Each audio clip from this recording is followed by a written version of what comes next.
Welcome to the Painter Marketing Mastermind podcast, a show created to help painting company owners build a thriving painting business that does well over $1 million in annual revenue.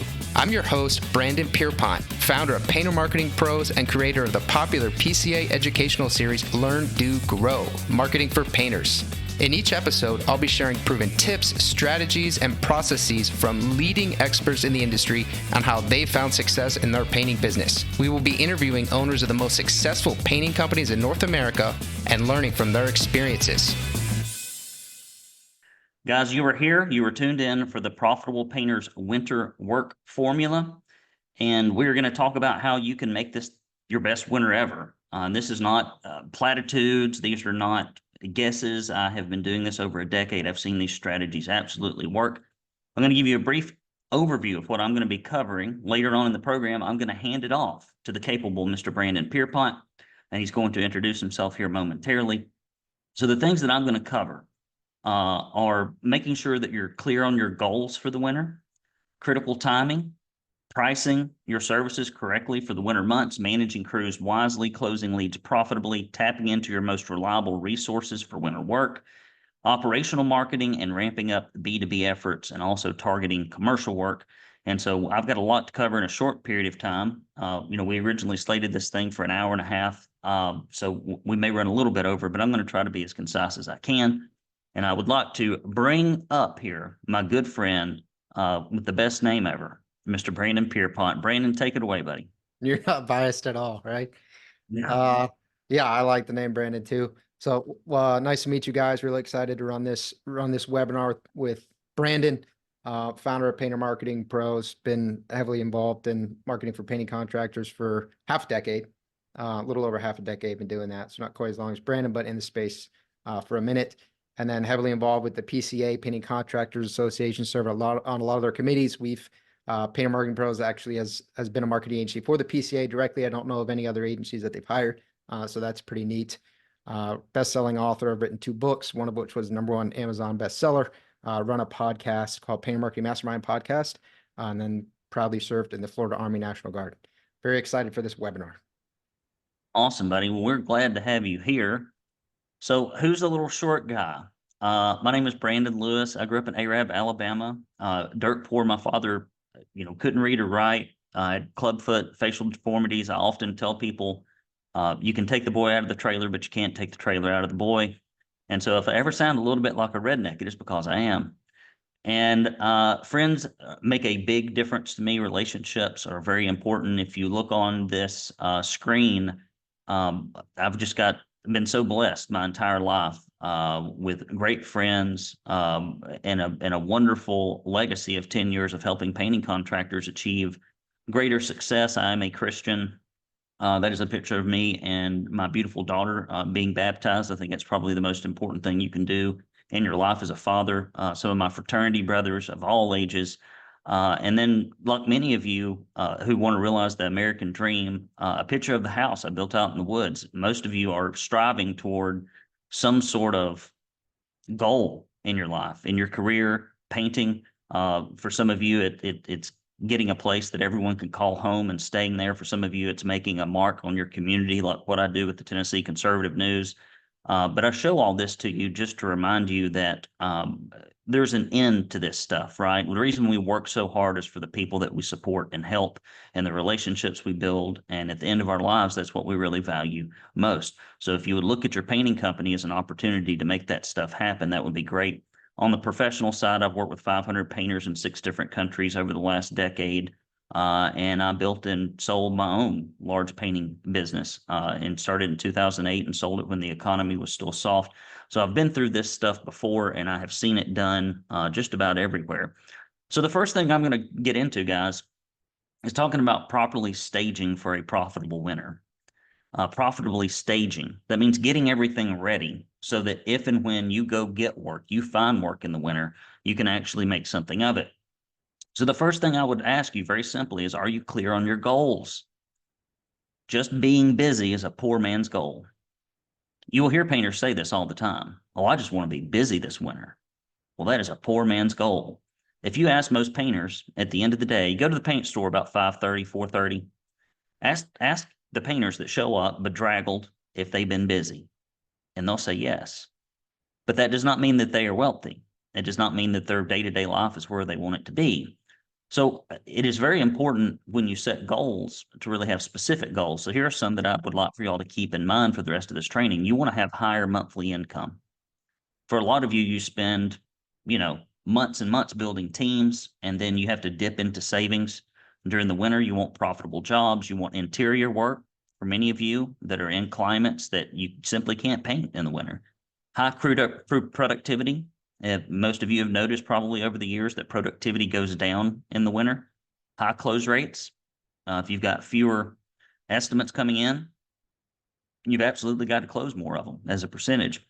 And then some predictability about what's going to happen this winter. So here's a key concept. I'm going to sprinkle these throughout this presentation. Desired outcomes dictate and prohibit certain methods and actions.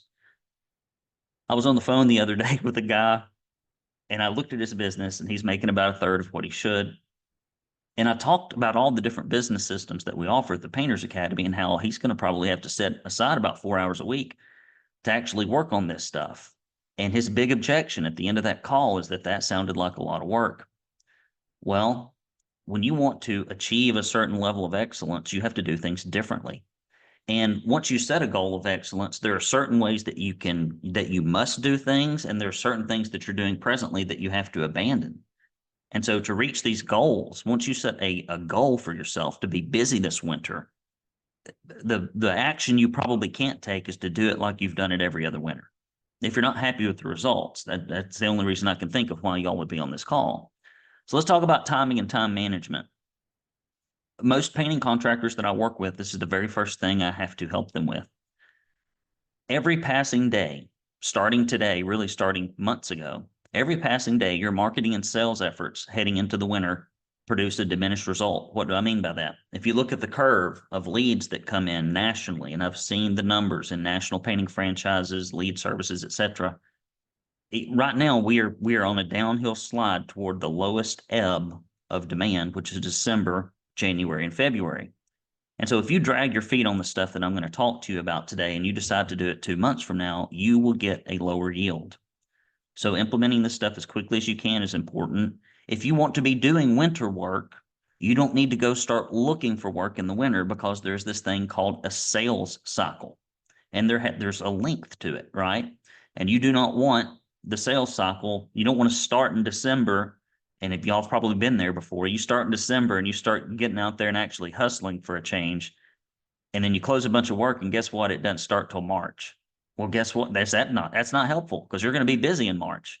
And then you must dedicate at least 4 hours a week to implement these strategies that I'm going to recommend. You've got to be able to master your calendar. The owner's time spent doing specific things that make huge differences in the business is the number one and initial catalyst for business improvement. It must be done. It cannot be ignored. It can't be shortcutted. It's got to be done. Here's another key concept about winter. I want you to keep in mind, winter simply reveals and magnifies existing company weaknesses. That's all winter does. If you take a little rickety boat out into an uncertain sea, it will sink, even if it had floated on calm seas its entire existence.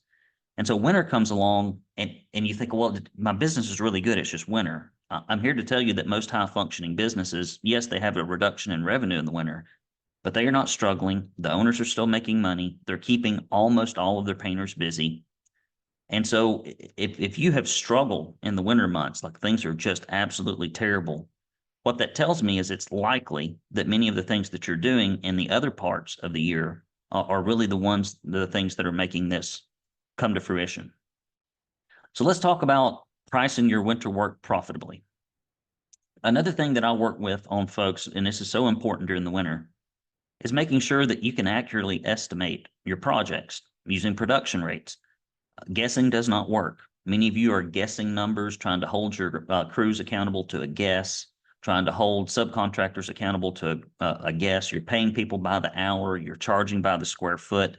You're trading yen and rubles, but you don't know what the exchange rate is. Production rates are the only way that painting franchises can take someone with zero painting experience and make them more accurate than somebody with decades of experience in 2 weeks or less, because it's all about measurement. It's predictable. It's been proven. It's been tested. And the other end of that is daily job costing. If you buy labor for a living wholesale and you sell it retail, you absolutely positively must know exactly how many labor hours are coming in, how many are going out, what people have paid for, what you have sold them for. You cannot avoid this. You cannot avoid this. So this is really important that you try to hit this target of 50% gross profits. And that is, if a job is $10,000 in revenue, 5,000 of that should be left over for you before overhead, which means when you take away your labor, your materials, and your direct labor burden, that you've got 50% left over. If you're going into the winter, as many painters do when I look at their numbers, at 30, 25, 40% gross profits, it is going to be very difficult for you. Here's the next key concept. When there are less inputs, meaning there are fewer leads, there must be more management of the outputs. Think about it. If you knew that you and your family were going to have to make it over the next 3 months with 2 months worth of food, what would you do? Would you eat the exact same way you'd always eaten? Would you not take any inventory of what you had? Probably not. You'd be like, we've never had to go through this before. Let's take a look at what we've got in the pantry. Let's divide it up by days. Let's figure out what's here so that we can make sure that we can ration out enough to make it through 3 months. And so when you've got fewer jobs to process in the winter, it's critically important, if you want to protect your income, that you manage those in a different way. And here are the 4 fundamentals for managing crews wisely in the winter. Very important. Number 1 is you've got to have a written scope of work, and you've got to have tools that your crew leader can use to manage the job properly. And that includes giving them goals on labor budgets, material budgets. You absolutely have to do that. Further, you've got to pay them based on performance. I'm going to open up the screen just a little bit here. Wave your hand at the screen if you're just paying your people by the hour with no incentives whatsoever. Like they're just getting paid by the hour. That's a lot of hands. It's a problem because when you pay people by the hour exclusively, their profit motive and your profit motive have nothing to do with each other. Their profit motive is really just how many hours can I mark. Your profit motive is there going to be enough money left over at the end of this project for me to make money off of it. So you've got to align your goals with the goals of the clients. It's very important. Second thing that I'm going to tell you about is that you have to make sure that you've got project management and scheduling that matters. And this is as simple as knowing how many labor hours you've sold, what your capacity is, having a project checklist that you can hand off to anyone in your company so that they can specifically do the projects the same way every time. And when you sit down and look at the paperwork or the digital file, you know exactly where the projects are. You can't hand something over to one of your staff members if you don't already have a system in place. And then finally, you need to be having weekly crew meetings during the winter. If you do not stay on top of your crews during the winter, they will cannibalize your work. They'll run through it, or they'll drag their feet because they're worried where the next job is going to come from. You have to give your guys the scoreboard in the meetings. If you don't give them a scoreboard, how can they know if they're winning the game? And that is, you need to be talking about labor hour budgets, customer satisfaction scores, processes and procedures, and then make sure that the culture of your company is good and that they're not lying, cheating, stealing, and that they're all pulling in the same direction so that you can create this performance culture. And going back to performance pay, it's so important to do that in these meetings so that folks can see that when you are productive at this company, you're going to make a lot more money in the winter. And then those who aren't productive are going to have to sit at home until the spring, because you can't have unproductive painters chewing through your work irresponsibly during the winter. It's unfair to you as the owner. It's unfair to the other painters. Here's another key concept. Stop looking for the easy button. There isn't one. A lot of you probably came on this webinar and you're like, gosh, I just need some little trick that's going to fix all this stuff. I need some little, can I swap a credit card and make this stuff all go away? And the answer is no. If there was something that you could do that was that easy, that's what I would be selling. I would not be trying to encourage and motivate painting contractors to change their behavior and their business practices, because that's a heavy lift, right? But If you want to achieve exceptional income and results, you have to do what the average painter would never consider doing. So let's talk about your sales process, guys. I'm going to ask if this sounds familiar. I'm going to kind of describe for you quickly the typical sales process. You tell me if yours is similar. The phone rings, you're at the office, or maybe you're in the field or on a ladder or in the bathroom or whatever you happen to be doing. And you get on the phone with somebody and it's Mrs. Johnson. You go, yes, Miss Johnson, when do you need this done? And you decide Tuesday at 3 o'clock is a good day. You show up, you pet the dog, you talk about the bowling trophies on the wall and how long have you lived here and oh, those are beautiful flowers, etc. And then at some point that gets awkward, in which case you say, show me what you got. You walk around, you pull a number out of the air, right? Just kind of like a psychic or an astrologer. We just pull a number out of the air based on experience. And then we say, hey, Mrs. Johnson, I'm going to email you an estimate. I'll be in touch in a couple of days. You go back, you email a PDF. And then maybe you follow up a few times, and after about 2 weeks, you quit. That is a sales process that does not work. In this industry, you're selling something that is remarkably expensive. It's the cost of a middle-class divorce. It's the cost of cosmetic surgery. It's expensive. And you're selling it from an industry that has very low levels of trust, very low levels. 60, 70% of home service people that come out to even my home, and I screen better than most, will promise A and deliver A-level work. They're all going to promise A-level work, and most of them deliver like D plus, C plus work. And so when you show up with verbal promises in a PDF, they just don't believe you, not because you're not trustworthy, not because you're not honest, but because they have lived through the experience of being disappointed with so much consistency. They're nodding their head, but they're not believing what you're saying. And so you've got to do things differently. So how persuasive is your sales process? Is it just a pricing process, meaning your whole job there is just to give them a price? Well, that's not persuasion. And so you've got to think like the client. What are they worried? What are they thinking about? What have they lived through? And we have a PowerPoint presentation process in our program, but you can model it where we answer the phone a specific way. We send information about how the painter's processes and product knowledge are different in advance of arrival through multiple mediums. Gifting the client, having a photo identification lanyard, sitting them down for an overview and future pacing what's going to happen, asking questions on a written diagnostic, actually taking production rate measurements. Even if you are guessing still, guys, at least measure the room for looks. I mean, even if your tape measure doesn't have any numbers on it, just put it out there, right? Just to pretend like you're measuring something, because if somebody else does and you don't, it looks bad. Then we're going to leave them with a bunch of social proof, things that we know based upon experience and surveys that people that purchase professional painting services actually care about. Background checks, warranty certificates, guarantee certificates, tons of social proof, licenses, insurance, information about you as the owner, profiles of your crew leaders, pictures of the team. People want to know who's coming into their home. They've got teenage daughters, grandkids there. They've got, family heirlooms, maybe some money under the bed. They want to know, is somebody coming into my house during the winter to do this interior work that I can trust? And if you can't demonstrate to them that they can trust you, they likely won't. So you've got to have processes and proof, and you've got to follow up in a way that lasts through the sales cycle. Guys, when you've got fewer leads coming in the winter, you cannot continue to do this email a PDF pricing service system. You can't. It does not work. Every time I see somebody change from the email a PDF to the do it on the spot and do it the way I recommend, I kid you not, 15, 20 points. It's a big difference. And if you're going to, close what you've got during the winter, I mean, there's no point in doing all this marketing, especially what, Mr. Pierpont's going to talk about here later, and then have a crappy sales process that fails to convert them. Okay. You got to make sure that the fault's not on yours.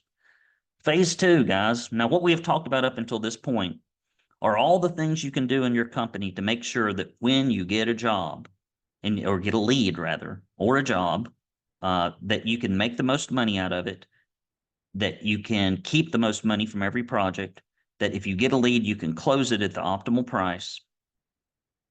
It's very important, right? Your sales process controls your close rate, your average transaction size, and your maximum charge rate. It's a huge number. So let me ask you guys a question. Look at these doors here on the slide. Door number 1, you can put you can put $10,000 in it and you'll get a 20% return. Door number 2, you can put $10,000 in it, you'll get a 10% return. Or door number 3, you can put you get 5% return, you put 10K in it. You've only got $15,000 to invest. Where do you put your money? It's a very simple question. Where would you put your money? The answer is correctly is you put the first $10,000 in the 20% return, and you put the second $5,000, which is all you've got left, in the 10% return, and you put 0 in the 5% return. So when you are doing any type of marketing in the winter, you have to ask yourself, who is the most responsive audience? Who can I get for the largest transaction size at the lowest cost of sale first? And then you must work your way backwards. Now, there is a point at which some of these methods that I'm going to recommend, like you will just run out of yield, right? Like there's no more yield in this list, but you've got to go pick that low-hanging fruit first. So the first one is tapping into the mind of past clients and unconverted estimates. I've been talking about this for a decade. It never gets old to me. I came from the publishing and the political world where the communication with the client list was the entire business. And here's a few things, just metrics for you to think about. The average American consumer right now is probably spending somewhere around $1,750 a year in repaint services. Repeat leads tend to close at about 65%. 60% versus net new leads, 25 to 32, depending on where you get the lead source and how good your sales process is. Further, the average transaction size for a repeat client is 60% larger than the first for a net new. It's huge. And the acquisition cost tends to be about 10 to 20% of net new acquisition. So you cannot possibly ignore the people who have paid your mortgage, your insurance, put food on the table for you the last 5, 10, 15, 20 years in your painting business and go chase stone cold strangers with your marketing dollars. You first must at least shore up your most sure investment, and that is the communication that you do. And there are 2 processes to do this in. One of them is client reactivation. And that's where you really ring the list for every lead possible in it. And for many of you who don't communicate with your clients or do a very poor job of it or just use email, it's reintroducing them to your business. You got to reintroduce them to your business, and that's mail, email, phone, text, ringless voicemail. You've got to go after them because people forget who you are. Raise your hand if you're on this call. I love doing this. This is a parlor trick. Wave your hand at this call. If you're on this call, let me get you opened up here. Hold on a second. See if I can come to you. I want you to wave your hand at the screen, and I'm going to pick somebody if you've got a child that is 2 years old or younger. Suzanne, unmute yourself. I'm going to ask you a question. Yes. Do you remember the name of the nurse that delivered your child? Yes. What is it? Carson. Carson. Anybody Yeah. else got a kid that's 2 years, 3 years old? I don't remember the Anybody other else? ones. That's the only one. Don't remember this. She delivered. remembers one. She remembers Yeah. one. Does anybody else got a kid that you can remember the name of the nurse? Anybody? No.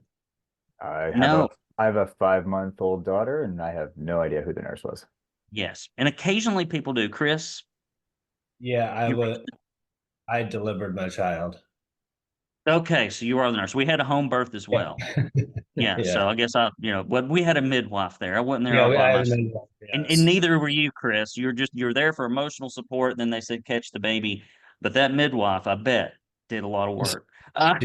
She did. And so, the funny thing is, like when you don't remember, and most people don't, especially you get to be about 4 or 5 years, when you don't remember the name of the service provider that brought your firstborn into the world, we think that as painters, folks are going to remember. They do not remember. They just can't. And so then there's retention. That is newsletter marketing. And it is where every month you email and mail your entire client list. It costs very little money. It keeps everybody in touch with you. It's very powerful. And over time, you will watch your repeat and referral work go up from 16, 17% to 25% to 45%. We've got members that are running, $2-3 million businesses with repeat and referral rates in the 70s. 70% repeat referral business. Imagine having 70% of your tickets close at 60% larger and with very little marketing expense. It's just very powerful. So this is the first stop you've got to take as you go toward the winter. All right, key concept. You've got to build your business. I'd write this down. Some of you need to go to the tattoo parlor and have this put on your hind parts. This would really help you, I promise. You've got to build your business on the second transaction, meaning when you're doing your marketing, when you're servicing your clients, you say, you know what I'm building my business on? The second time I do work for this person. And then you need to build it on the first referral. When you build your business on that second transaction and the first referral, you don't do this one night stand marketing, this catch and release marketing that most people do. You're trying to build a relationship with people long term for them to recommend you like enthusiastically. This is not a one night stand. This is a marriage, people. You've got to get in there with your clients. They've paid you every dollar in your business. You've got to retain them. All right. Best practices for operational marketing. Some of you are going to roll your eyes at this, but you're crazy. I ask these questions every time I do a business diagnostic. Do you leave a yard sign in the yard? You'd be surprised how many people say no. Do you knock 40 doors around and do door hangers? Maybe try to introduce you to people. People say no. What percentage of folks do you get a review from at the end of the job? 10%, 15%? You can get 60 and 70% if you do it on site and do it properly. And so when you do this type of stuff, and again, we have guys that are very large, $3-4 million, and they're monitoring their yard signs and their 40 door program, and it's like 15% of their overall revenue. Because if you just get a lead every other project from doing this, and if you close half of them, which is about how they close, you get half a job for every job you do. And that is what we call an operational tailwind. And so when you're already in a neighborhood, whether it be commercial or residential, you cannot afford to fail to let people know about it. And why should you put 3 yard signs up instead of 1? You'll get more leads. We've had members try this, right? You put it in the yard, put it at the entrance of the neighborhood, put it in the exit of the neighborhood. If you get X leads off of yard signs, and some of you know that you absolutely do because people call you, I call off yard signs. I use my stonemason was a yard sign down the road. My handyman that I've hired here at Signal Mountain was a sign down the road in a neighbor's yard. I buy from it. It's helpful, right? It shortens the search. It makes it easy for people. Well, if you get leads from 1 sign, you're going to get twice as many from 2. Best practices, guys. Here's a key concept. Executing every time you do a repetitive business task, meaning something you do over and over and over and over again, there is a best practice way to do it. And then there's a crappy way to do it, or there's a way not to do it at all. But when you do it using best practices, your daily life gets so much easier. Yes, there's sacrifice and pain putting that stuff in place and getting your guys to get in the habit of doing it or yourself, but you get these huge benefits and it's more profitable. So who doesn't want to make more money and have less stress? I mean, I guess not as many people as you would think because they continue to do things the same old way and then they wonder why they get the same result. Ramping up relationship marketing with B2B referrals. I've got just a couple more slides here. Guys, there are people out there right now, realtors, interior decorators, plumbers, roofers, cabinet installers, flooring installers. Most of you have somebody in that realm who are referring leads to you. But if I ask the average painter, like, do you have any kind of formalized process where you continuously communicate with these people and go see them maybe every once in a while in a systematic way? And the answer is almost always no. No, we don't. We don't do that. We don't have that. And so here's something to think about, guys. And really, this is a key takeaway. This is a writer downer. When something good happens in your business and you're not doing anything to really make it happen, the question you should ask yourself is, what can I do to make this happen more often? And what can I do to find more people to do this? I started an organization called the Chattanooga Trades Association in Chattanooga. Hundreds of thousands of dollars a year, back when we were charging $38 an hour per man hour. I mean, lots of money went in my back pocket off of just having trades folks. So here are some of the things you can do to make this work better. Number 1, run referral routes. Pick 10 people you want to see every week, every other week, whatever you can budget in time. Go get some donuts, go get something to eat, go get anything nice, and just go stop by the office. There are entire industries built off this. Pharmaceutical sales, Snap-on tools, manufacturer sales reps. Yet as painters, we don't do it for commercial or residential. Surveys. If you make a little survey and you give it to your clients every time you do an estimate that says, do you need any of these services over the next 60 days? And you put cabinet installation, flooring installation, roofing, plumbing. Here's what I discovered. 70% of people filled that out and they checked 2.1 boxes on average, which means that if I saw 20 estimates, I had 28 leads times 2. I mean, we were passing out so many leads. You got to survey your guys because this stuff doesn't happen on accident. Go to these networking events. For some of you, you've got good BNIs and other things like that. And then wave your hand at the screen if you've got a big pile of business cards somewhere. It's this big pile. Yeah, I'm going to do something with it one day. I'm going to do something with it. You'd be better off burning it, most of you. But take that pile of business cards and freaking put them on a newsletter list, and they will get hit 24 times a year. 12 in the mail, 12 in the email, and they will call you because you're the only painter that has ever communicated with them their entire life. Do open field running, guys. Do what other people won't do, and you will get what other people won't get. But that consistency of communication is important because of this reason. Every estimate request you've ever received in your entire life has been preceded by one thing and one thing only: communication. Communication. It's a yard sign, it's a van sign, it's a referral, it's word of mouth, it's an online ad, whatever it is.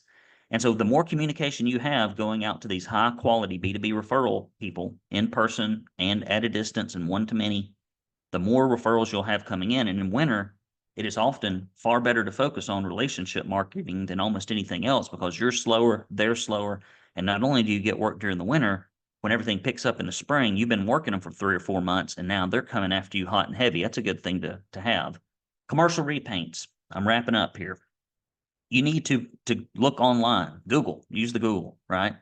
And just type in commercial property managers with your city and state. There are meet the staff pages. Many of you are in great markets for this. Assisted living facility, private schools, plant managers, go to an industrial park. I kid you not, if you just walk in the doors of these places and say, hey, what is the name of that guy? Oh, what's his face? Who does the maintenance around here? What is his? And they'll, oh, you mean Earl Smith? Yeah, Earl Smith. Is Earl in? Hold on a minute. 50% of the time, 30% of the time, they'll come see you at the receptionist desk because they're used to handling problems all day long and responding to them. They're firefighters by trade. And if you can't get them, at least now you got their name. Well, I got to email him something. What do you have his email address? Can you look it up in the? And I'm telling you, if you play dumb and show up at these places, and if you go visit 20 places, you'll end up with 12 names. And you do that 5 or 6 times, now you got a database of 15, 50, 60 people. You need to run the same campaigns that we talked about in reactivation. Come up with a cool offer. We have a free painter for a day offer in one of our campaigns. Another one is to do a financial audit and review and budgeting review, and they really care about that toward the end of the year, these big facilities. And then there are organizations in your area like BOMA, assisted living associations, private school associations. These people are getting together in groups, and you can go physically be in front of them month after month. You're crazy not to get involved in these, but it is a marriage. It is not a one-night stand, guys. So if you have any questions about this, you can reach me here, but I'm going to hand it over now to Mr. Brandon Pierpont. We talked about, before we move on, just to summarize, you've got to make money on every project. You got to make money on every project. It means you got to manage your time wisely. You've got to use production rates, job costing. You got to be on top of your crews with management mechanisms and systems that work. We got to close every job. And then we've got to go find the lowest hanging fruit, and that is past clients and unconverted leads, B2B referral, and commercial. That is the cocktail that comes at this. I'll close by saying this. There's not one way to find 10 leads every week in the winter, in most cases, but there are 10 ways to find one. And what you've got to do is diversify your approach. So here's what we're going to do. We're going to make Brandon the host here, and he's going to take it away. Brandon, it's all yours. Thank you so much, Brandon. Awesome, man. I appreciate it. Tough act to follow as always. That was a ton of good advice. Brandon and I are very aligned on how we think about things, but we have a good variance in terms of subject matter. So I think you guys are in for a treat. Let me share my screen.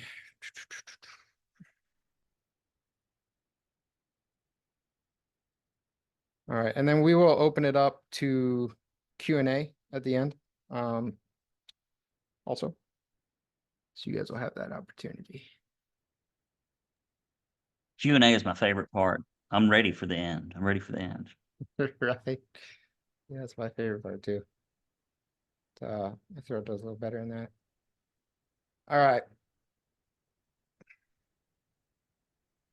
Oops, it's not one you guys are supposed to see, I don't think.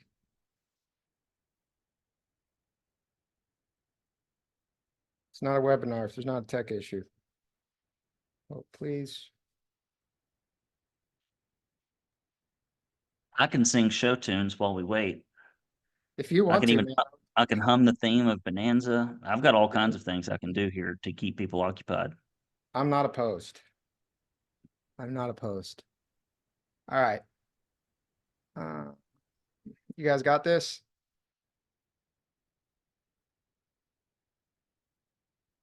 Can you see my screen? Everybody just get a little sick? Okay, cool.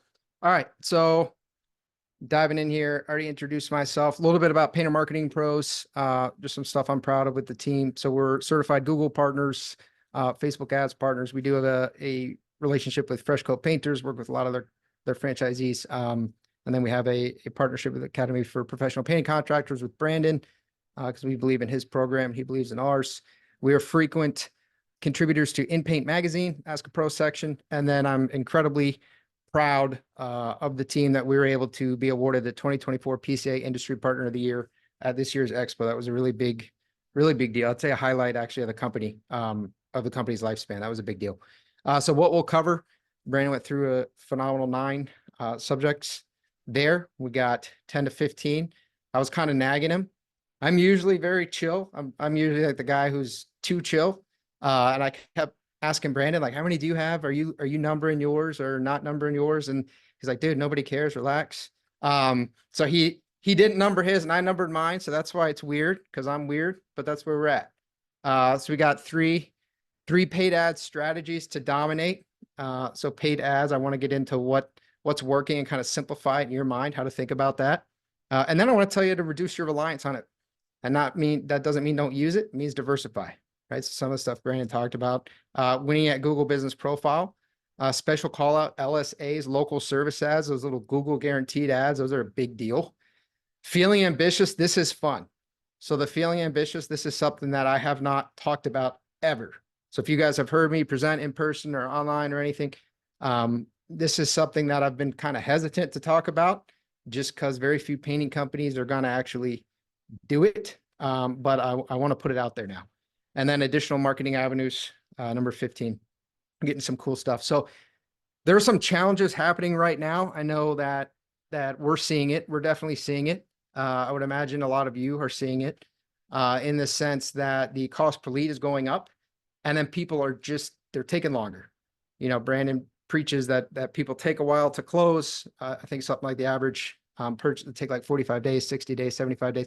They take a lot longer than painters typically want them to take. They think that they should go out, provide the estimate. If they haven't closed that day, you know, it was a bust. Like, obviously that's not good thinking. That's being exacerbated now with all the uncertainty. And then to make matters, we'll say more interesting, we'll try to spin this positively. The average Meta spend in the US per month, Meta actually doesn't give this data, but the estimated average Meta spend per month is $3.5 billion in the US. Okay. And the projected political spend over a period of just a few months this year is $10 billion. So 3 months. So essentially what is happening is the spend on Meta is now doubling for 3 months. Meta is not, if you think about their business model, you don't log on to Facebook being like, I hope I see a ton of ads. That would be so cool. I want to see what ads I get. I want to see ads because I want to see that stuff, but very few people log on and want to see ads. So Meta can't just say, hey, we got twice as many people advertising, twice as much money. So we're just going to hammer ads. You know, people are just going to really just eat it because then they're going to lose their eyeballs, which is what they make money on. If you're not paying for a service, by the way, if you're not paying for a product, then you are the product. So you using Facebook, you're the product because you get marketed to. So Facebook's whole goal is they need to make it a desirable platform, keep you on it. And in order to do that, they need to not show way too many ads.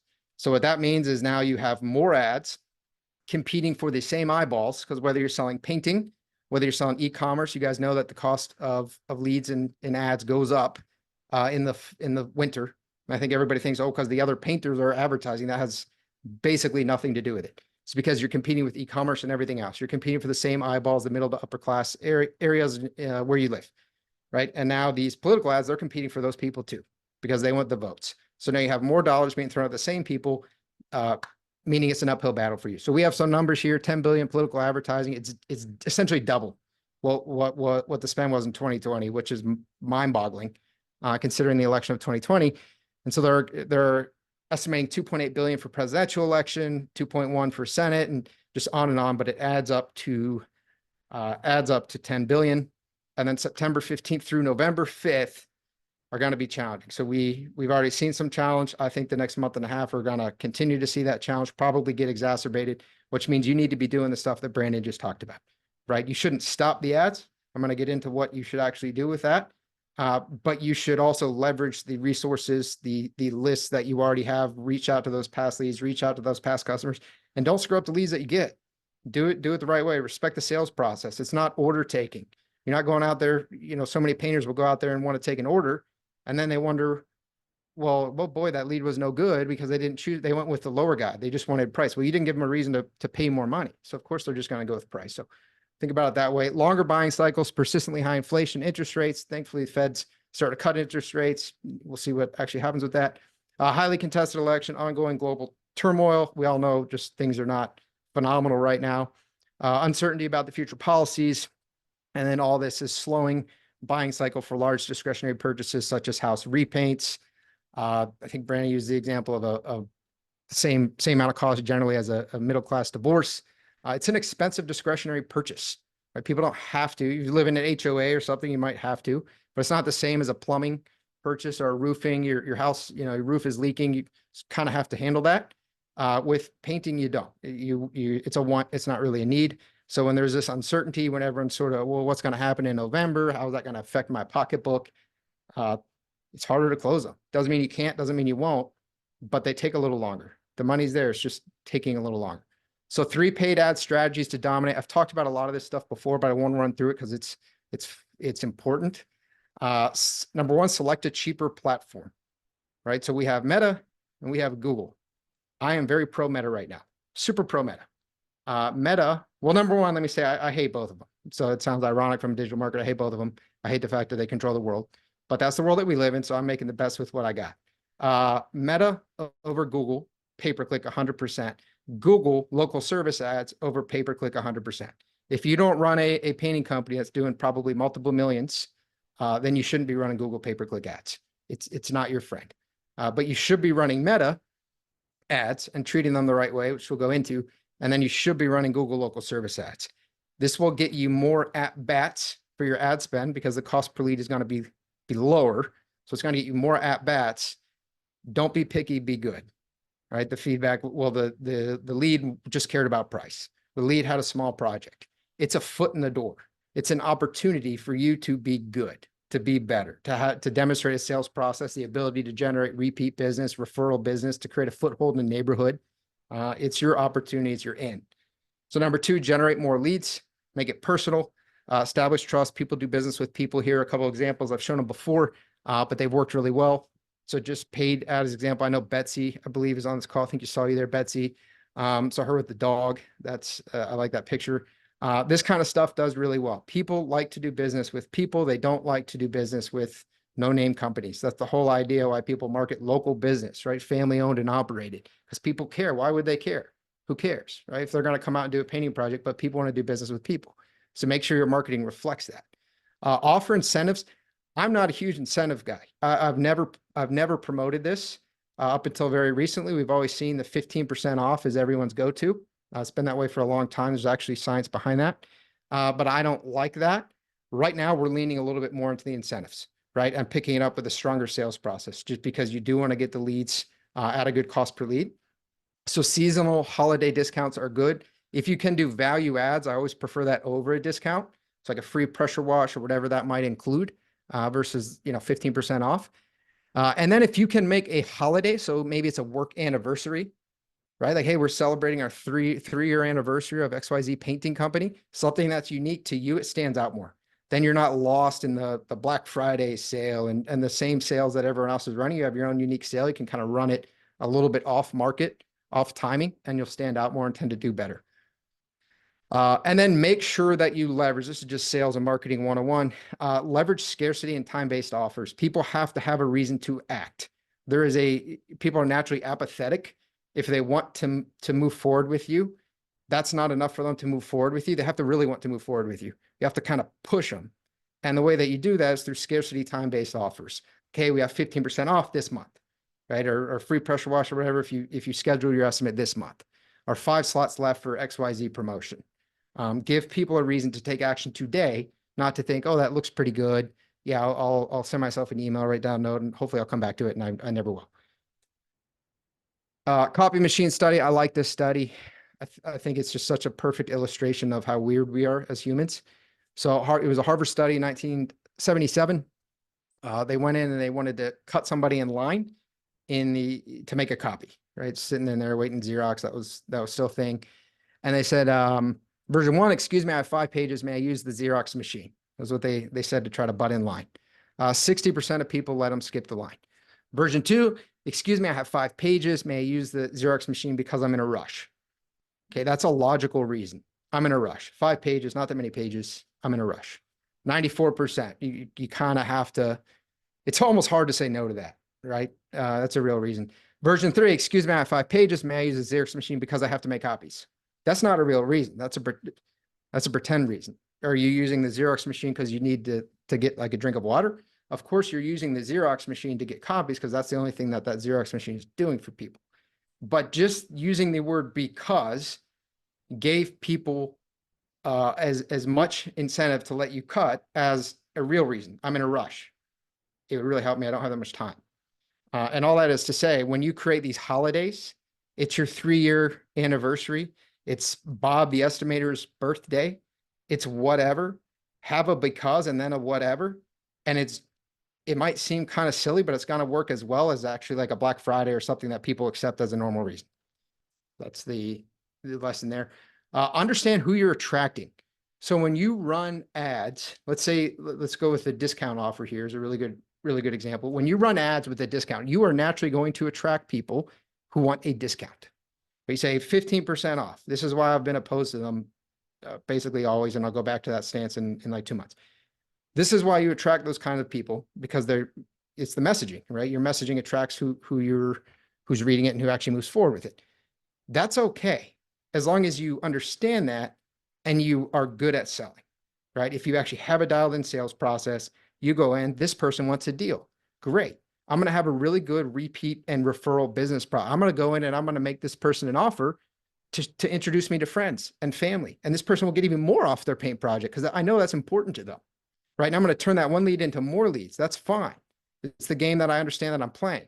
But don't run a 15% off, go and be like, oh, that person cared about price. Of course they cared about price. That's how you brought them in. So understand the marketing and the sales, it's all tied together.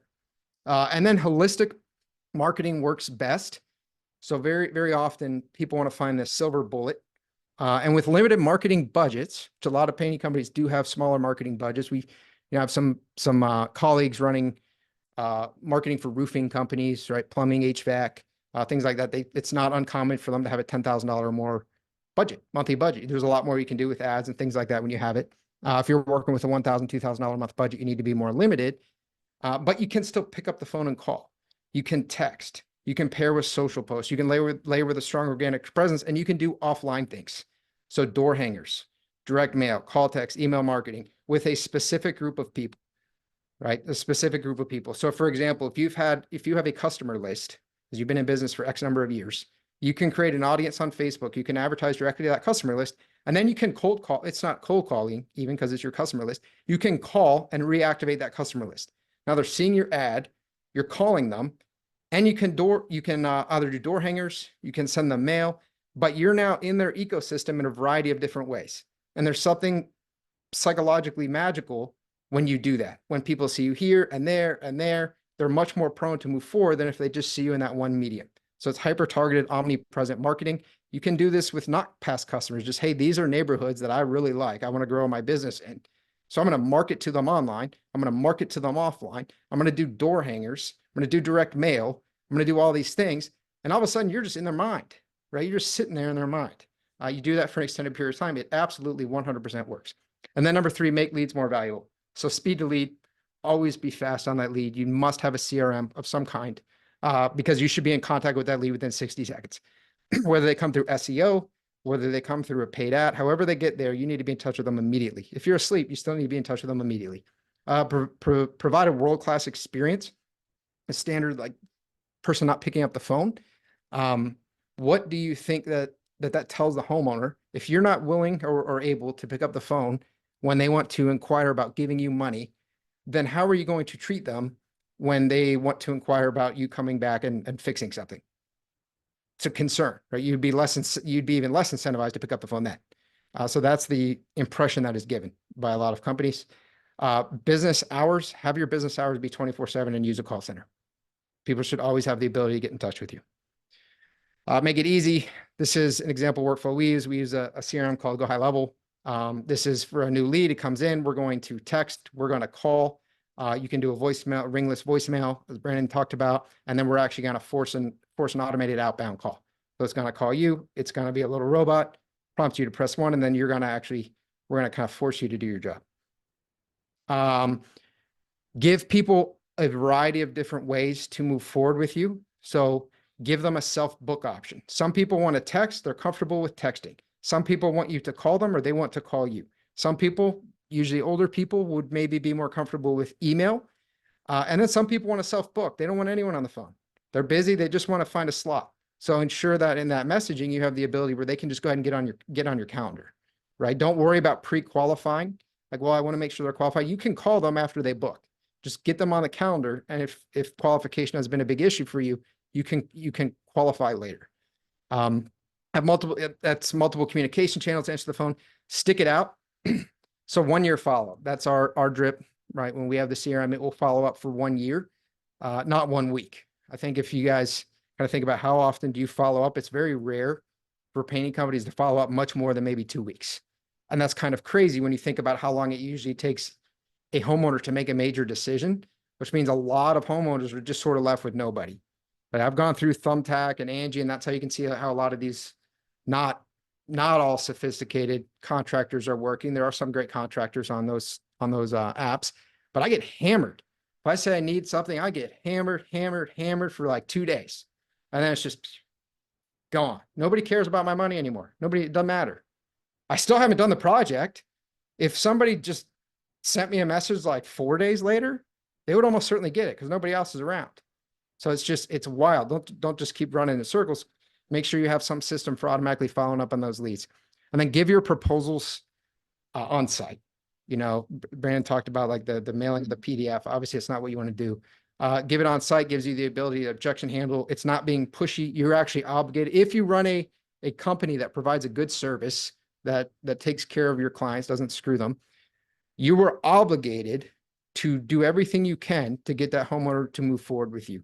Because if you do not, odds are more likely than not that they're going to have a bad experience just based on the home services industry in general. So it's not being pushy. It's actually being negligent and harmful to your customer if you don't have a dialed in sales process. Now, if you run a company that is bad, you need to just fix that company, right? You need to figure out why that is the case and fix it. And position your service as an investment, not a cost. So right now, when money is on people's minds, when it's inflation, when it's, what's going to happen with the economic policies, you have to switch. They're already thinking about money more than usual. So now you need to really focus on how this is an investment, right? This is ultimately going to save the money. It's going to preserve. The home is the biggest investment, and this is going to allow them to preserve it. That dialogue, those words, they need to be in your sales messaging. That has to be discussed. It's the elephant in the room. You need to turn it to your side because it's being thought about whether you want it to be or not. All right, longer timeline to close. View your leads on a rolling 90-day basis. So again, same concept of following up. It's a lead came in, they didn't close in 2 days, therefore they weren't a good lead. view it on a rolling 90-day basis. So that means every month, at the end of the month, go back and see how those leads did, but then incorporate the leads from the previous 2 months. So you're just tracking these 3-month cycles on how it's doing. Now, if you're not reaching out, if there's absolutely nothing you do after a week or two, you might as well just look at it as the month, because you're not going to be closing those from 1 or 2 months ago because you're not doing anything. But if you're actively following up, if you have automations in place, and then you pick up the phone and you're calling, every week, every 2 weeks, touching base, you're going to see a lot of those from 2 months, 3 months ago are going to close, especially because no one else is following up. You're the only one. And then follow up is critical. So longer buying cycles, lack of a yes does not mean a no. If they didn't tell you no, then you should be following up. If they didn't tell you no, if you haven't driven by their house and it was an exterior paint project and you see it's already done, if you don't definitively know that you lost that project, then you should be following up, because it is still an active lead. It's an active lead until they tell you no. So have automations follow up for a year, do manual phone calls. It's very important to combine the manual and the automated, and then direct mail. Sending direct mail follow up, either before or after or both, is really good. And then finally, further monetization. So repeat business referrals, and then beginning reviews, right? The review is it becomes another sales asset for you, becomes another form of marketing. Get really good at getting those reviews. You get them before you ever leave the property. We have automations for following up. There's tactics for following up, but you should have gotten it before you ever left. When you're doing the punch list, then you get the review. Okay. Number 11, reduce reliance on paid ads. That was the longest one. That was a big one. So this is, let me back up. So reduce reliance on paid ads. So you should be running any form of marketing that's making you money. You should be doing it. You should know how much it costs you to perform a project. You should factor in things like the cost for your estimator. I personally am big on commission only pay. A lot of you may be conducting your own estimates. But if you're paying someone, I really like commission only pay. I don't know why you wouldn't do that. But factor all that stuff in. Even if you are doing only commission, you're going to pay for gas. There's going to be other things that you're going to factor it all in. And then make sure you're getting the ROI that you need to get. You need to job cost. You need to know your gross margin by project. And if it's working, do it. Do it and do as much of it as you can, and keep doing more things, because you're making money. So it doesn't really make sense to stop unless you can't hire the labor, or like Brandon showed that door example. If it's just, hey, we just don't have the people, we only have this amount of money, so we're going to pick the highest return on investment activities that we can do. But you want to diversify.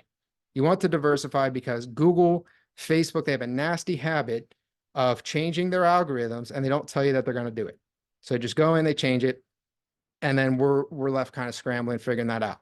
That affects paid ads a lot faster than it affects SEO. Google had I don't think it was intentional. I think a junior developer was pushing out an update. They accidentally released their algorithm, I believe in March of this year. Accidentally, they've never released it. There are thousands of ranking factors. There's I think it's like 23,000, maybe 30,000 ranking factors, tons. It's a lot of ranking factors. About 10 to 20 actually move the needle. There's a lot of ranking factors, a lot of things that Google said don't matter. They said this is no longer relevant. Well, they were lying. See my previous point about I don't like Meta and Google very much. They were absolutely lying. But it doesn't change, right? So they're saying these things are evolving. They're not. The fundamentals are the same for search engine, even when we see this. Even when we see what's called search generative experience. If you run, I love this now. I absolutely, in the beginning, I didn't like it that much. I thought it was kind of weird. I love it. It gives me the answer to what I want a lot faster. So this example is how to hire a professional house painter. It is still in beta. So if you're not seeing it, or for certain searches, you're not seeing it, but Google is moving to AI, Bard. I mean, it's what's going to happen. But they will take this, and then the traditional content marketing, which is what you should be doing with helpful blogs and good content on your site. They will essentially gather that information, compile it from trusted sites, give you the answer. So here's how to hire a professional house painter. They're going to give me what I want. What I don't actually want is to go click to a bunch of links, right? And then go to websites, and that's SEO, is to get me on your site because you wrote what checklist for hiring a professional house painter. And now I'm looking for a house painter, and I come on your site, and I'm like, oh, that was a really good checklist. Maybe I should hire this company. This is doing the same thing, but you can see down here that this is where they're pulling it from. So there's a painting company here. There's a painting. These all look like painting companies. So they wrote articles that Google thought were good enough SEO wise to compile, and Google's essentially giving them credit. So now that I look through this, I might want to go deeper. I'm going to click on one of those. The point is SEO is not going away. It's not changing. The interface, the dashboard is changing, but the fundamentals, they remain the same. Paid ads is not going away either, but it changes faster. So you have to be building the fundamentals with the organic SEO and the Google Business Profile SEO. Effective marketing is a marathon, not a sprint. You got to be thinking. Right now, we're talking about this winter, right? The stuff we're going to do, stuff we're giving you will help you this winter. But quite frankly, you should be thinking about next winter, right? It's middle of September. Right now, I would want you to actually think about next winter. Do this, but also be thinking about next winter. What does that look like for you? Winning at Google Business Profile. So number 12, Google Business Profile, fill it out, play the game, fully complete. They have product cards. Anytime Google gives you an opportunity to fill something out, whether it's their FAQ on their Google chat or whether they have the little product cards, you can productize your services and write about interior painting and call it a product. Play their game, fill it out as much as you can. This is tied to LSAs. It's very important. But in January of this year, they rolled out something I call the openness update, where definitively, if you mark your Google Business Profile as open 24/7, you will be prioritized in off hours. So if another company says 9 to 5, and then someone's on there searching at 7 because they're home from work and they're realizing they need to get their house painted, you're going to be more likely to show up. All the fundamentals of Google Business Profile local SEO are going to come into play. So someone close could still rank above you if they're doing a much better job, but it's a big factor. So market as 24/7. And if you don't have a call center, hire one. Just all you have to do is get someone to answer the phone off hours, and you can do that without getting in any trouble with Google. And then be sure to answer all that. It's tied to LSAs. I got a bonus coming for you guys at the end. Ongoing Google Business Profile optimizations. So this is a lot of stuff we do. Some of it's a little bit beyond the scope of this. But what you want to do is you want to fill out the full profile. You want to post to it at least once a week. So put up a post. It can be a picture of your crew. It can be a picture of a project. It can just be really any kind of message. And then generate reviews. That's massive. And then respond to your reviews. Good, bad, indifferent. Respond to your reviews as quickly as you can, because Google and people want to see that responsiveness. This goes, I think this is a video. No, it's okay. All right. Number 13, Google local service ads. This is the future of Google. So we saw search generative experience, the dashboard, the interface of Google's SEO is changing. Google is very heavily moving their development and their product roadmap and clearly their focus into LSAs, into that Google guaranteed with the check mark. It's absolutely the future. In the marketing world, we know that. So that means if you're not running Google local service ads, you need to be doing it. It's not an option. And if you say, well, those leads are too small, I don't like them, I don't care. Because if you don't run them, you're going to get left behind. So LSA is being pushed by Google. Google also, it's a little bit like a drug dealer. They kind of gave it, you could dispute it and basically win all your disputes. You didn't like the lead wasn't a real lead. Okay, Google will give you your money back, no problem. Google's taking that back. They're automating, and they're going to decide whether or not to give you the money back. So you're going to get the money back less frequently is what that means, because Google's going to want to keep the money. And then not only that, right now you're paying per lead still.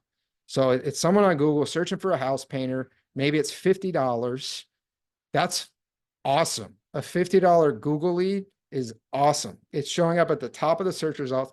That will not last. Google hasn't said this. It's my prediction. I feel very confident in it. That will not last. It will eventually move, I believe, to a pay-per-click model similar to Google Ads. And then you're, rather than looking at a $50 lead, maybe a $150 lead, maybe a $250 lead. So I would go in, I would start building up dominance there right now as quickly as you can, because it is the future.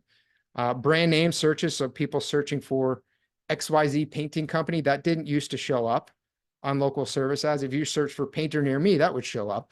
But XYZ painting company, they wouldn't do it. Now they're doing it. So there's all kinds of signals that Google wants to push this more and more and more, because it's going to become a money-making machine for them. How to win here.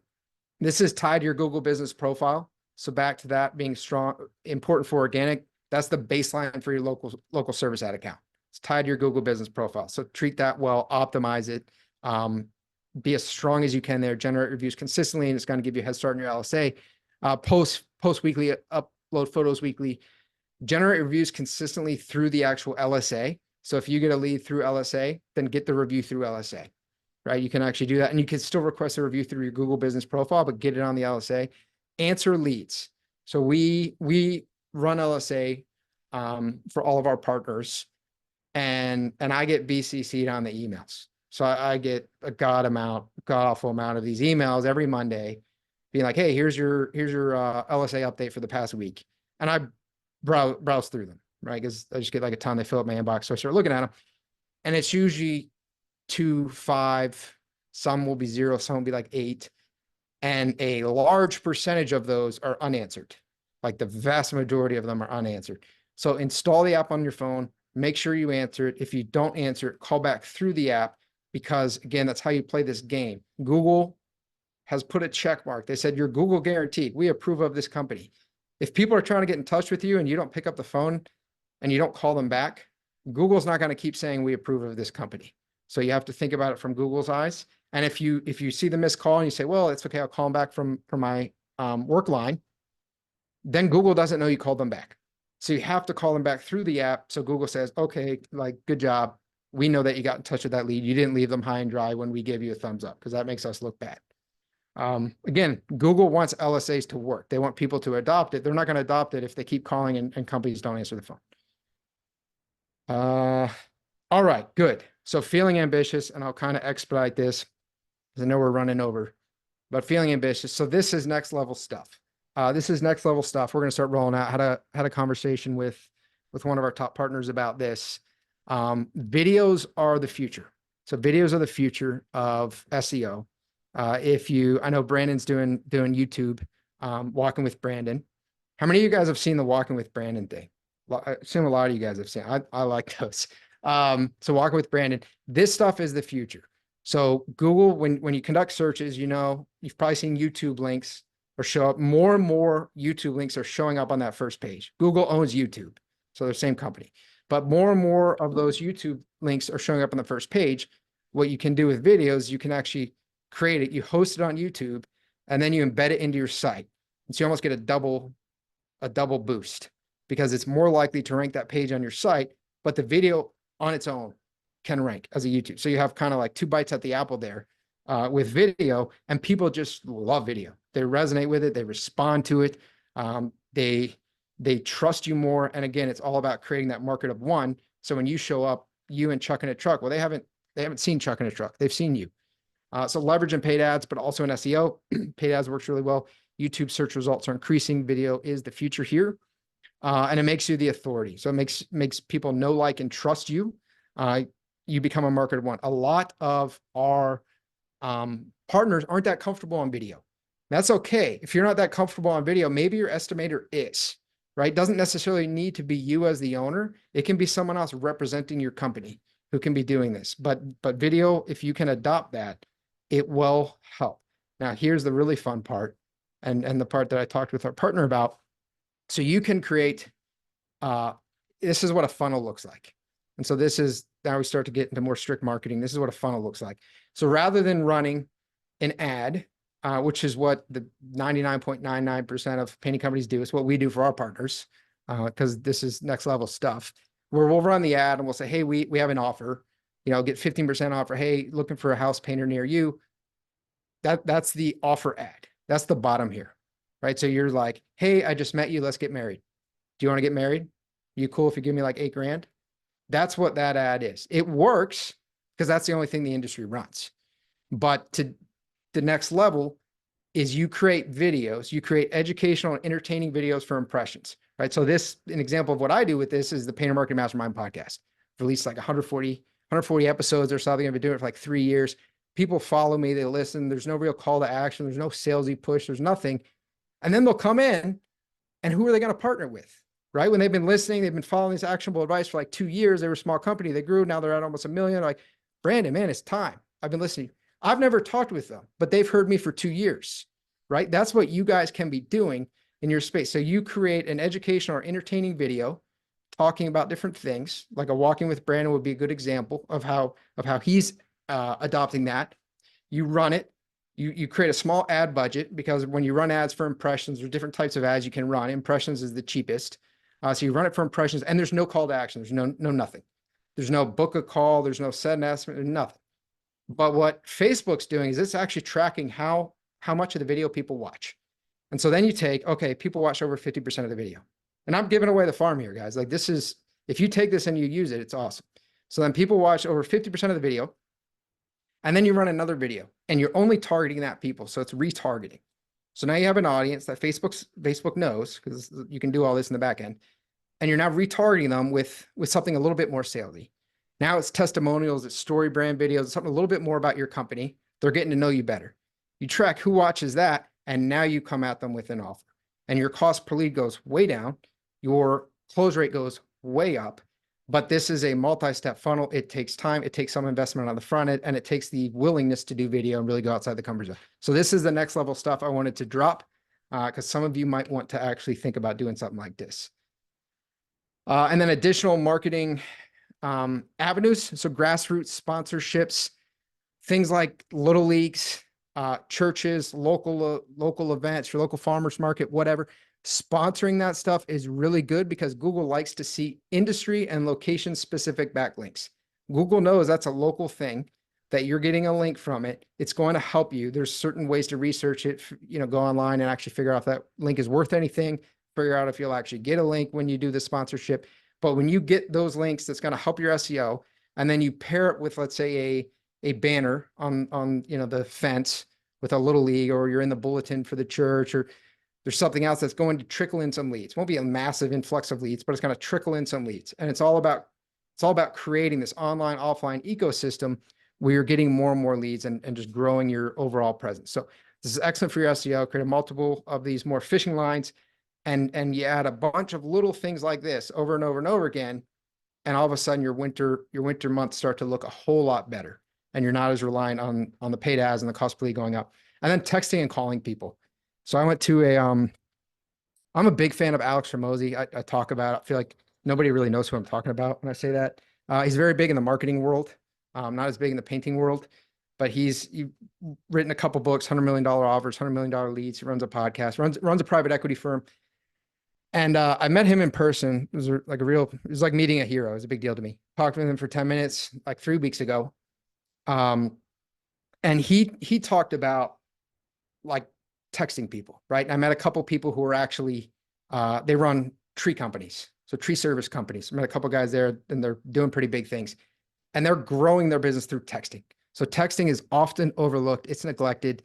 You can still do it. There's more rules around it with 10DLC. You need to actually make sure people have a check, actually opt into text messaging and things that you can do it. But there are rules around it that you need to abide by, but it is a phenomenal outside the box way of marketing. But you also have to know a little bit about what you're doing. I have a little hint here: building an accidental space. That's something one of the tree guys showed me. He had like a opt here, click here to opt out, and he purposely kind of messed it up. He put it like a space in it, in between a word, like opt out, like O space PT, and it makes it look like someone just typed it. It looked like the person screwed it up. Machines don't screw up like that. And his deliverability went way higher. So again, I'm probably going too far with this, but I'm giving you guys some stuff that's above and beyond what I typically do.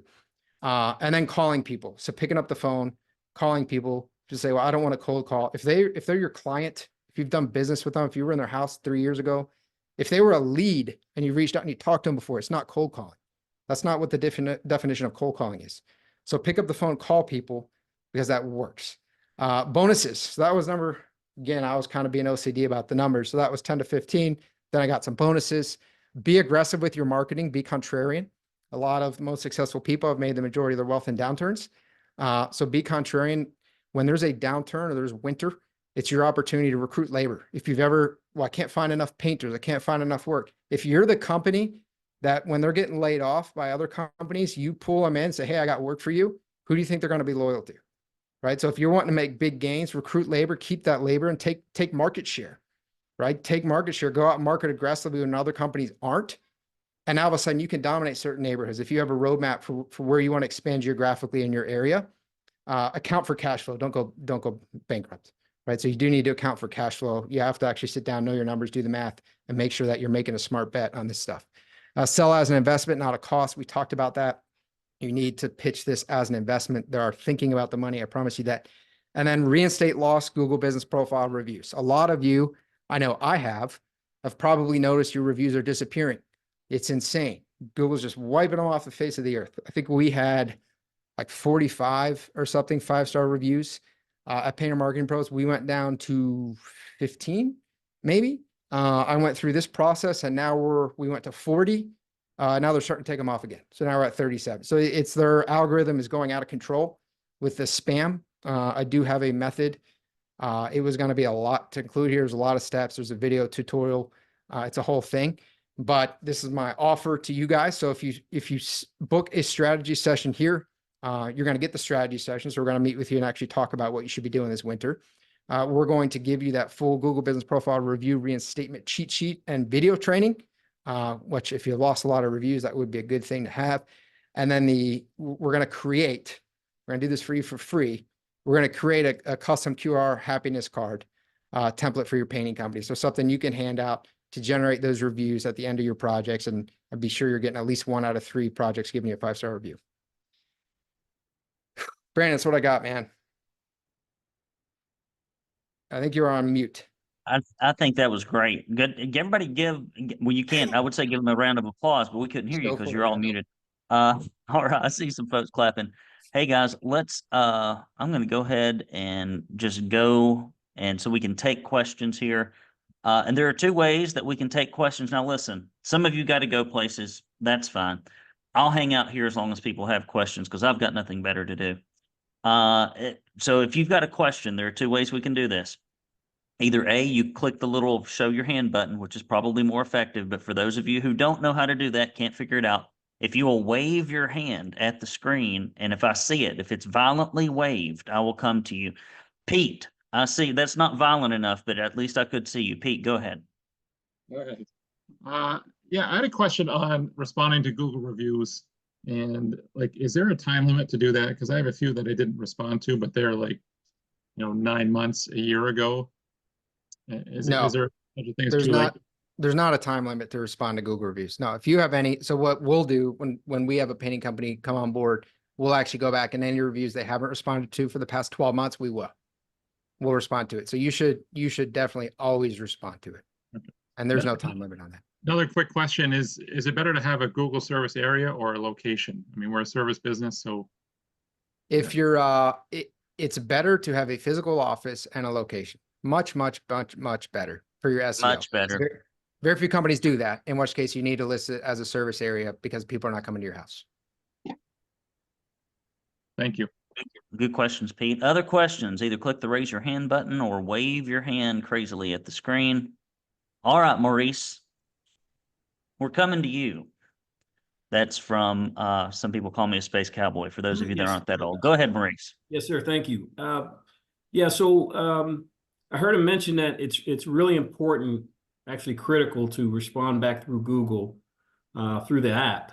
But lately, I would say like in the past month, they've had some type of glitch on their app where the leads aren't coming through, and I keep calling. They keep telling me I have to go to the the desktop version and just get the number and call the lead back. But I mean, I thought they'd have it fixed by now, but the issue has been going on for quite a while now. Yeah, if you're facing the issue, other people are facing the issue as well. So just do it if you can. If you can't, then obviously you just want that lead. If you can't go through the app, Google does not care about you. I wouldn't even worry about calling them, man. It'll get resolved when it gets resolved. Okay. Thank you. All right, we got Logan. Logan, if you'll unmute yourself, go ahead, sir.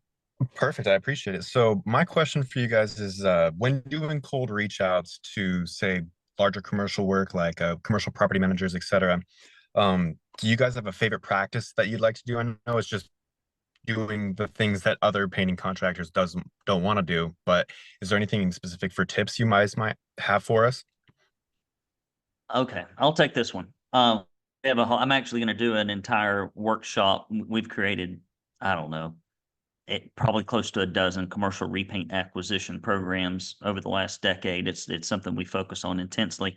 So the first thing, like I mentioned, you got to make a list, right? You got to make a list.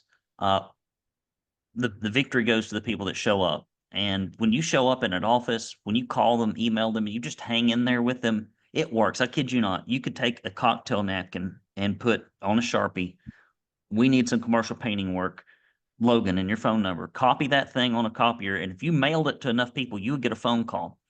Because people have very low expectations for painting contractors. Should you do it like that? Of course not. So here are a few things that I think are good introductory moves. I'm going to give away some things that we do. We have this campaign called a foot in the door campaign.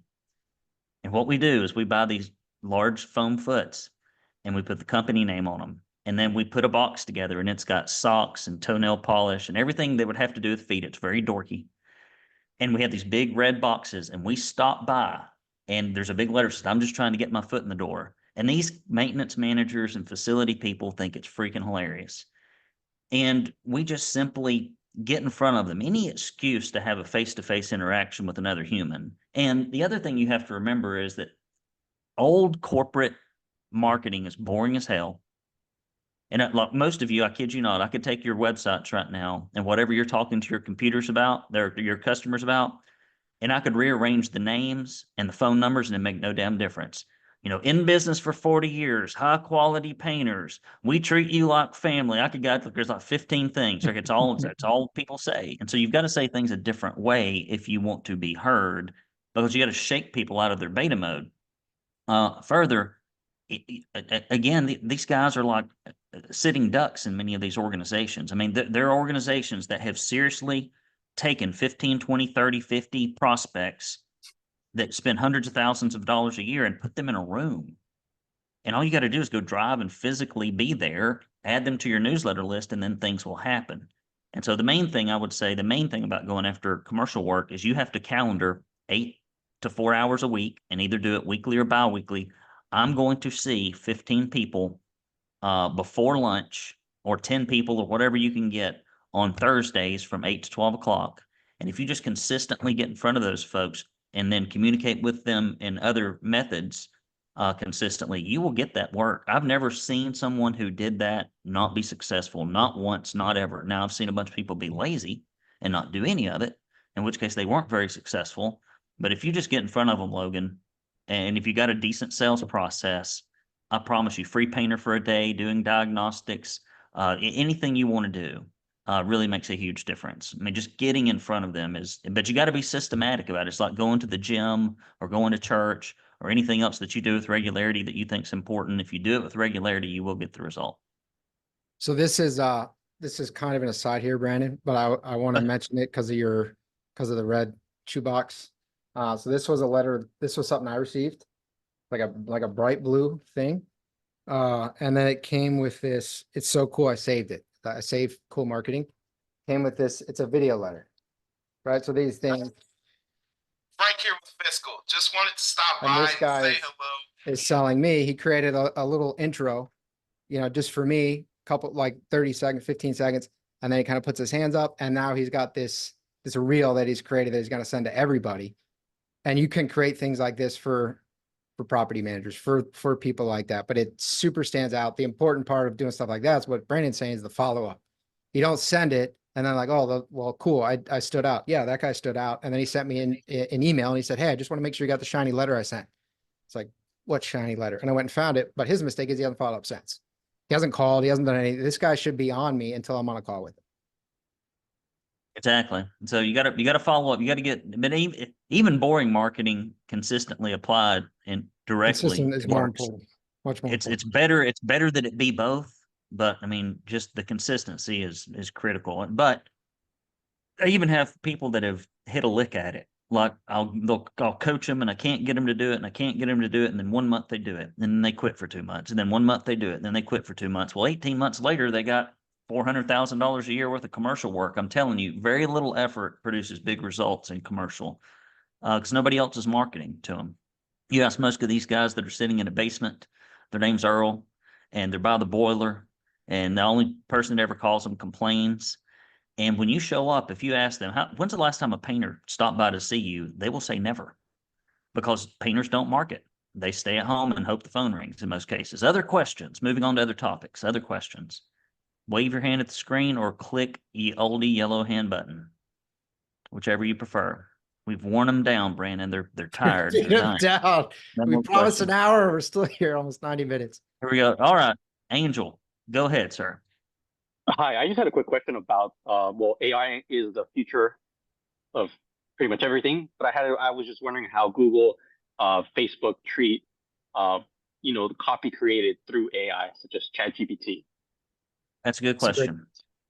Yeah, it's a great question. So you can create content through AI, but then you must know how to human edit it.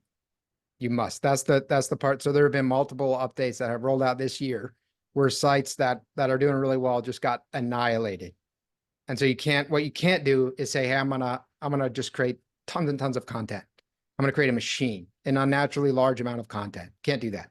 It has to be natural looking.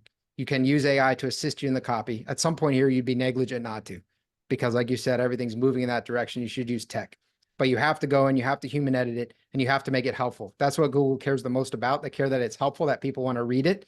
If it's just a machine spitting out and you just think, well, I'll dominate because I'm going to have a website with 10,000 pages. And every single service and service area, every kind of keyword combination you could possibly want, I'm going to have a page for it. Google will annihilate you if you do that. So you have to be careful. You have to be paced and you have to know what you're doing. Very good. Vin, are you the guy that came up with the diagram? I've often wanted to speak with you. Go ahead, Vin. I come with what? Vin, go ahead, sir. I Venn diagram. apologize. It's So, my redneck humor in my voice. I'm sorry. Here we go. So I have a question. My painters, I do the marketing for the painter contractors. So they're afraid to put a signs on the properties, but they have a vans staying next to the painting house. Would you suggest to add the signs on the yard anyway? Yes. Yes. I'll tell you how enthusiastic I am about signs work. I mean, bandit signs even. Go get 100. They're so cheap. You go to cheapyardsigns.com. I just bought, I used to buy a bunch of yard signs in politics and recently, got involved in a few elections here around the primary in Tennessee.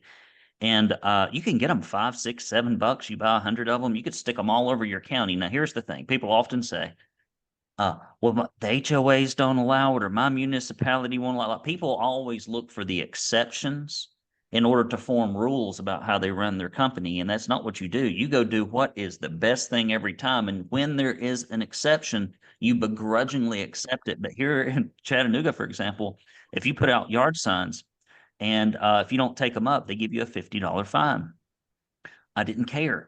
I got so many leads off yard signs. So I get these solicitations in the mail for $50 and I just pay them. And if I put out 30 signs, I bet I get one solicitation. And so I made more money off the leads than I paid in the solicitation penalties. So yeah, I put those things out. Can I push back on that? Yeah, you can, but I'm going to disagree. But go ahead. I mean, who's picking up all your trash all over the yard? I mean, like they do that in my town and it drives me insane. It's like, I know they're making money off it, but that's not a good partner in the community. Yeah, well, we just disagree, Mike. I look at the marketing results. I don't look at my feelings. When you go to the bank account, go to the bank and say, well, here's how I feel about something. It doesn't change the balance a damn lick, but the numbers do. And so that's why I always work for the numbers. And, there's 15,000 reasons not to be assertive and aggressive in marketing. I'm not saying you should, put them in people's yards that aren't asking for them or aren't clients. Obviously, you can't do that. But, the general thoroughfares, places like that where they're already up, I'm just very recalcitrant. I'm like that. Maybe somebody that does roadside service will eventually get those up. Daniel, go ahead, buddy. Yeah, no, on those yard signs, I just want to ask, are you doing like a different design, like something with just like painting and the phone number, or are you using your logo? If it's too small and they're driving by, they're not going to see it. So it kind of has to be catchy or something. Yeah, and often, and it's crazy, a lot of these, they're so hard to read. A lot of these, what I would call blind lead generation signs, work very well. And that's just where you put, you'll see them, tree work and a phone number. People don't really care about your brand because they don't know what your brand is anyway. They don't know what your brand is. They have no idea. They just know that they need somebody to do it. Now, later they will do their research. Later they will look into things. But honestly, when you've got a plumbing leak and it's been going on for a while and you see a sign that says plumbing and a phone number, you're just like, I've got a need.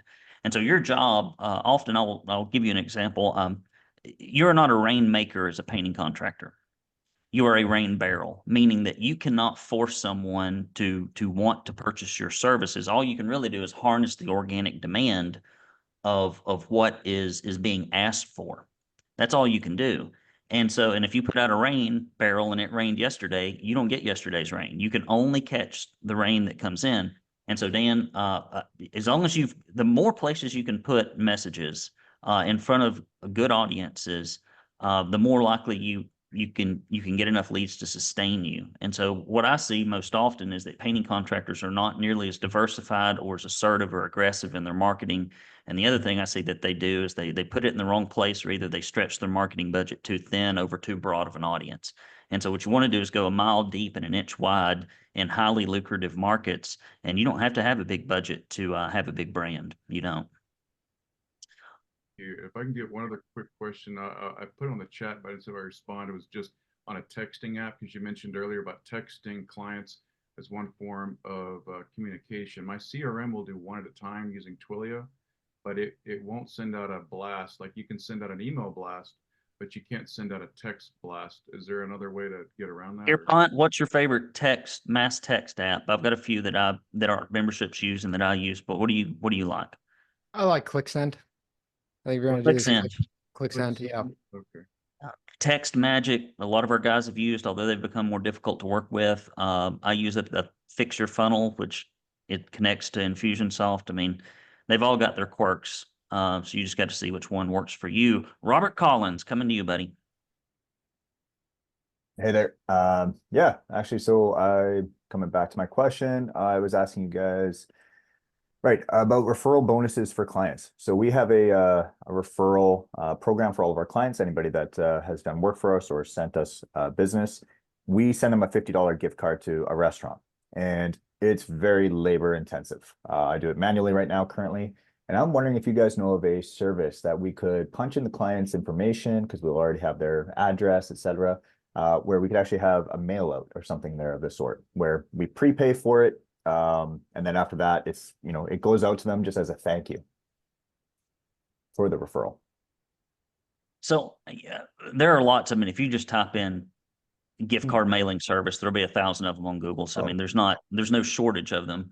Okay. But the thing I would say about that I'd push back on is twofold. Number one is people think a referral program is what happens after the referral comes in, which means if you didn't do anything to make the referral come in, like if you don't focus on the things that make the referral happen, but you only focus on the things that after the referral has happened, you will get much, much fewer referrals.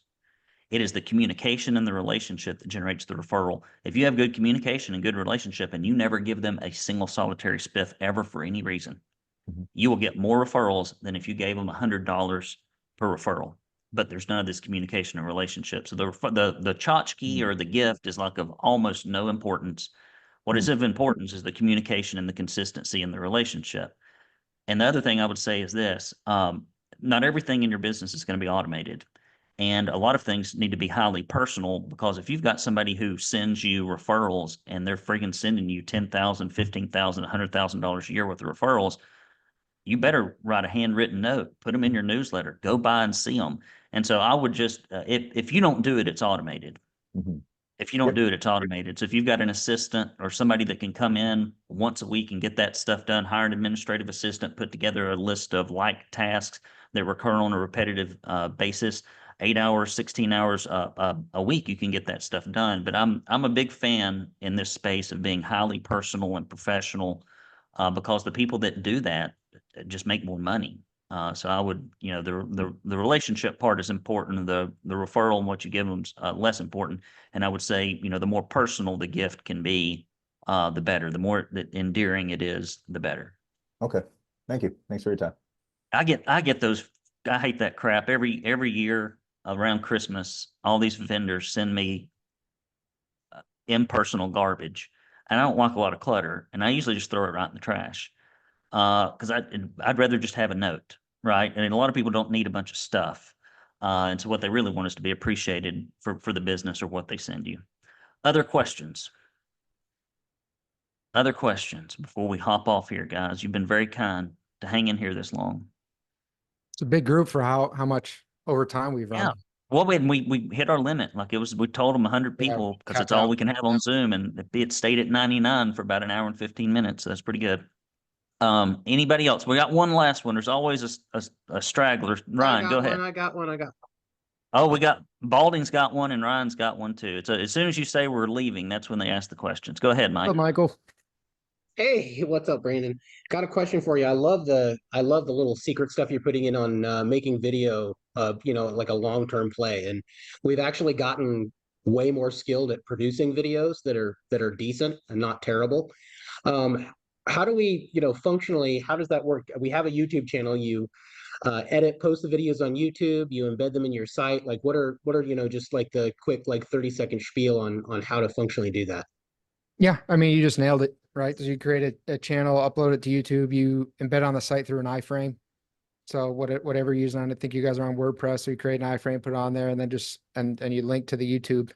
And then you obviously put in like the correct alt tags and things like that for the video. Not to like go insane, but there's a video schema that you're gonna want to mark it up with video schema for the SEO on the page. So there's like a couple action items that you're gonna want to take. I would recommend pairing it with email marketing. So I would send out an email talking about the video and then drive people to the page because that can tangentially improve your SEO. When you release a new video, put on a page and then drive traffic to it because it's a signal to Google like, oh, people are going to this page watching this video. It's not like a direct ranking factor, but it's an indirect ranking factor that helps. And one other thing you might consider doing, Mike, well, there's two other things I would recommend. Number one is when y'all are making videos, make sure that the title of your YouTube video is actually something someone will search for when they're trying to buy. So for example, if you're painting cabinets and you do a time-lapse video of somebody painting cabinets, you don't need to put, we had a great time painting Mrs. Smith's cabinets because nobody's ever going to look for that. What you want to put is cabinet painting Chattanooga, Tennessee.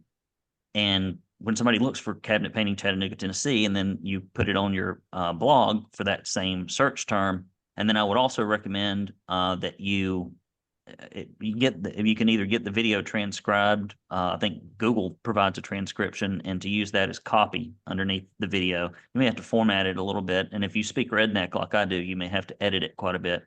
But if you speak the King's English, it'll mainly come out just fine.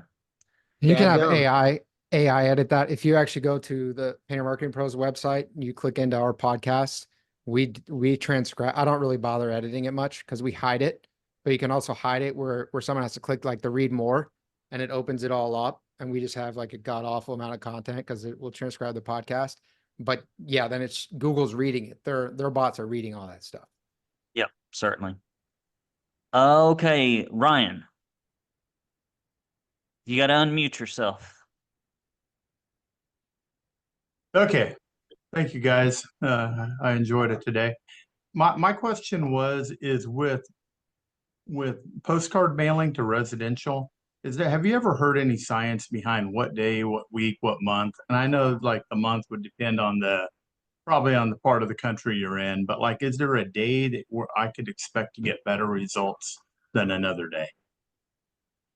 I've never heard anybody say.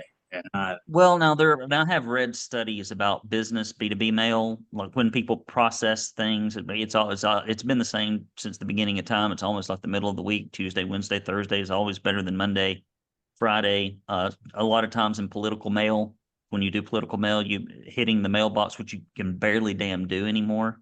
Mm-hmm. I'm just telling. Here's the other thing: give up. The post is so slow right now. It's the slowest it's been in American history. Crap.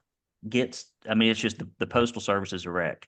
And it ain't even matter if you red tag it, which you don't know what is, and nor do you need to know, but his stuff does not get there on time. But it used to be that you'd mail stuff on, for it to land on Saturdays because people had more discretionary time over the weekend to read it. But I don't think it matters much anymore. It's far more. So there's four things that matter, right? There's the market, who you go after. There's the message, what you say. There's the medium, and that's the way you say what you say it through. And then there's the timing. And everybody gets all caught up with the timing and the medium, and they never think anything about the message that resonates or the people they're going after. And that's the first two stops. And so what I would, a more important thing is who do you target? And affluent people in highly compact neighborhoods that are old. Those are the folks you go after, and to sit on them. if you've got a limited budget and you can only mail so much or do any type of marketing, pick 3 high-end neighborhoods that have 2,500 people in them and freaking live with them until they buy or until they die. And if they die, you market to the person that moves in the house next, right? And you just keep after them and you sit on them and you will start seeing results. It's when people try to, hit a lick all over the place and they don't pick a market and stick with them that they don't get a good ROI. So that's what I'd say about that. Can you give an example of what you believe a good message is? Well, here's a few just based upon research, and these are headlines, right? I can't, speak an entire sales letter, but like background checked painters you can trust. Area's strongest 5-year ironclad workmanship guarantee. Here's another one. What your 7 neighbors are saying about ABC painting and make it all social proof. I mean, things like that are a little different. It doesn't need to say interior painting, exterior painting, pressure washing, cabinet staining, in business for 30 years, BBB certified, like all the crap you see that is so redundant. But yeah, just messages that talk about the things that they care about. Clean, courteous painters you can trust, because we know what they care about, but we so often fail to say it. Other questions? Thank you. Going once, going twice. We are adjourned. This meeting is over. Guys, thank y'all for coming. I appreciate you very much. If you have any questions after this, if you'll email Brandon@paintersacademy.com, I will reply back with a voice note, or you can email Brandon@paintermarketingpros.com, and he will reply with AI. I will reply with an email. Or he will reply with AI. It's not even going to be him. It's a robot. Nobody. No, I'm just joking. He's not going to do that. It hurt his rankings. But nonetheless, if you reply, send that, and you can call us 423-800-0520. We will answer our phones and get back to you. We are humans that just work with painting contractors. And so, guys, I appreciate you. Until next time, it's Brandon and Brandon signing off. We'll see you next time. Squared. Brandon squared. That's right. Thanks, everyone. See you guys. If you want to learn more about the topics we discussed in this podcast and how you can use them to grow your painting business, visit paintermarketingpros.com/podcast for free training, as well as the ability to schedule a personalized strategy session for your painting company. Again, that URL is paintermarketingpros.com/podcast. Hey there, painting company owners. If you enjoyed today's episode, make sure you go ahead and hit that subscribe button. Give us your feedback. Let us know how we did. And also, if you're interested in taking your painting business to the next level, make sure you visit the Painter Marketing Pros website at paintermarketingpros.com to learn more about our services. You can also reach out to me directly by emailing me at brandon@paintermarketingpros.com, and I can give you personalized advice on growing your painting business. Until next time, keep growing.